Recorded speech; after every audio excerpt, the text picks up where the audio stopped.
నాకు శత్రువులు ఎక్కువ. మామూలుగా లక్ష్మీనరసింహస్వామి అంటే శత్రువుల్ని చెండాడుతారు. సో అనవసరంగా నన్ను ఎవరైనా మాట్లాడినా, నా గురించి ఏదైనా బ్యాడ్ గా ప్రే చేసినా, లేదా నాకు ఏదైనా బ్యాడ్ చేయాలనుకుంటే లక్ష్మీనరసింహస్వామి చూసుకుంటారు. Be careful. లేదండి అన్న, లాస్ట్ ఎలక్షన్ కంటెస్ట్ చేయను అన్నారు. మళ్ళీ చేయాలి అని చెప్పి అడిగిన తర్వాత చేయటం జరిగింది.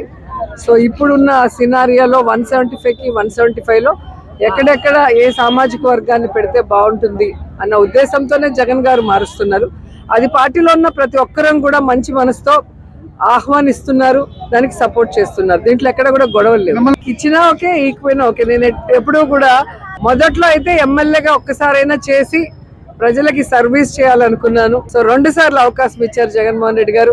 అండ్ మంత్రిగా కూడా ఈ రోజు మీరు చూసారు, నా వల్ల అయిన సర్వీస్ నేను చేస్తూనే వస్తున్నా. కాబట్టి నన్ను మారుస్తారని నేను అనుకోవట్లేదు. ఒకవేళ మార్చాల్సిన పరిస్థితి వచ్చినా కూడా సంతోషంగా అన్న కోసం త్యాగం చేస్తాను.